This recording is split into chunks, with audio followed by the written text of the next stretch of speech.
Buenas tardes, amigos y amigas de Chabelas y buenas tardes. Después del domingo pasado que no hemos salido, no hemos puesto un programa, ahora retomamos y quisiera tratar el tema de la corrupción en la administración pública. Según la Contraloría General de la República, el año pasado, 2023, el Perú ha perdido 24.268 millones de soles a causa de la corrupción. 24.000 millones de soles. ¿Cuántos kilómetros de carreteras pudieron hacerse? ¿Cuántas irrigaciones en la zona rural? ¿Cuántos colegios? ¿Cuántas postas médicas? ¿Cuántas pensiones 65 pudieron darse con 24.000 millones de soles? Saquemos la cuenta. La corrupción generalizada es uno de los grandes problemas para el Estado, para que el Estado funcione, para que la sociedad democrática funcione. Y actualmente es más compleja y más difícil de detectar. ¿Por qué? Porque se constata una conexión, una complicidad entre las organizaciones armadas o estructuradas para delinquir y la administración pública. Aquellos encargados de controlarla y vigilarla. Hay una complicidad, una conexión. En segundo lugar, los avances tecnológicos permiten hacer operaciones internacionales en segundos. Trasladar dinero mal habido en el país a paraísos fiscales con mucha facilidad.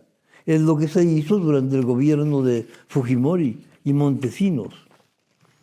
Y en tercer lugar, las bandas criminales operan más allá de las fronteras del Estado, de las fronteras de los estados.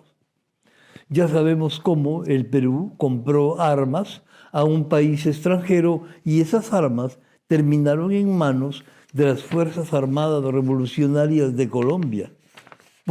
Justamente porque ahora esas bandas operan a nivel internacional. ¿Cuáles son las causas o cuáles son los factores que condicionan, que promueven ese surgimiento y ese crecimiento de la corrupción en la administración pública? En primer lugar, la pérdida de valores, especialmente y de manera muy fuerte, la pérdida de la capacidad de juicio ético, de juicio moral. Lo bueno parece malo, lo malo parece bueno y lo incorrecto parece correcto. No solo a las autoridades, no solo a los funcionarios, también a una buena parte de la ciudadanía, de los ciudadanos. La concentración del poder. Las altas autoridades parece que se creen incontrolables. En la municipalidad el poder se concentra en el alcalde y en 2 o 3 funcionarios que lo acompañan. En los gobiernos regionales igual, y en los ministerios a nivel nacional igual. El poder se concentra. Y al estar concentrado el poder, es más difícil supervisarlo, vigilarlo, controlarlo. Y además, los órganos de control no funcionan, o funcionan muy débil e interesadamente. Todos sabemos que en cada institución pública hay un órgano de control interno, pero este órgano de control interno parece que no funciona correctamente. Los consejos municipales, los consejos regionales, el Congreso de la República deben actuar como organismos de control, pero no lo hacen. O si lo hacen, solamente cuando la autoridad del Ejecutivo es considerada enemiga, adversaria, políticamente hablando, y el no cumplimiento de los mecanismos de transparencia, como por ejemplo las audiencias públicas, los informes de rendición de cuentas, no se hacen. ¿Cuáles son los efectos? ¿Qué produce esta alta corrupción que existe hoy día en el Estado?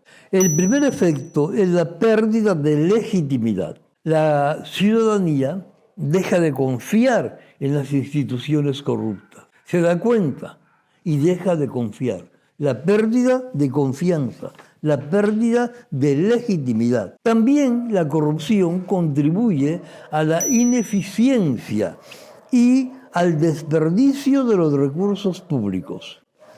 Cuando las instituciones se manejan corruptamente, entonces los contratos, las concesiones, las licitaciones no se otorgan al postor más competente desde el punto de vista profesional y técnico, sino que se otorgan de acuerdo al amiguismo, al compadrazgo o simplemente al soborno. Y ahí se pierden muchos recursos públicos. El efecto más grave es la pérdida de la confianza al interior de la sociedad. Entre ciudadanos se desconfía. Y ahora quisiera hacer algunas propuestas para combatir entre todos la corrupción en el Estado peruano. La primera propuesta es la transparencia. La transparencia y la vigilancia de los ciudadanos. Que se establezcan plataformas digitales de información de lo que la municipalidad hace, de lo que el ministro hace, de las licitaciones, de los contratos, de tal manera que el ciudadano interesado en conocer cómo se manejan sus recursos, que son los recursos del Estado, no tenga necesidad de hacer oficios, de hacer cartas, de ir a la institución, sino que desde cualquier lugar, desde una computadora, desde su celular, pueda acceder a la contabilidad de la municipalidad, pueda acceder al avance físico y al avance presupuestal de las obras y de los proyectos. Y eso que se haga a nivel local, regional y nacional. La libertad de prensa. En las provincias hay cientos de radios y de periódicos locales, provinciales, regionales, que no se les coacte, que se les dé la información que solicitan para que se dé a los ciudadanos, para que se informe a los ciudadanos.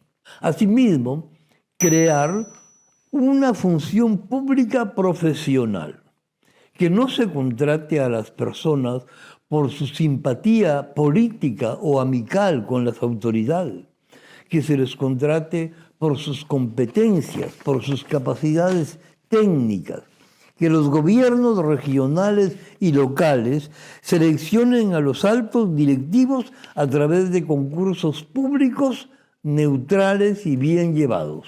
Poner atención en la administración de los ingresos. Acá la consigna debería ser que ni un sol se pierda. Y finalmente, voluntad política. Si la autoridad no se compromete en la lucha contra la corrupción, estamos mal, estamos muy mal. Entonces, funcionarios, autoridades y ciudadanos, sea organizados o individualmente, o la prensa, como digo, local, regional y nacional, podríamos unirnos para luchar contra la corrupción, que ya vemos que nos ha hecho perder en un solo año 24.000 millones de soles. Finalmente quisiera decir que para hacer este pequeño informe, esta pequeña alocución, he consultado las páginas web de instituciones como Proética, la Contraloría General de la República y algunos documentos, informes, ensayos del señor Víctor Gaspar, Pablo Mauro, Pablo Medas y de Iván Montoya, que es un especialista en gestión pública del Perú. Muchas gracias, les esperamos para el próximo. Les pedimos que por favor nos pongan sus comentarios en el programa y que nos hagan el like, y ahí tienen unos números a los cuales pueden hacer Yape y Plin si quisieran apoyarnos. Muchas gracias, amigos y amigas, por el seguimiento que nos hacen. Les esperamos al próximo programa.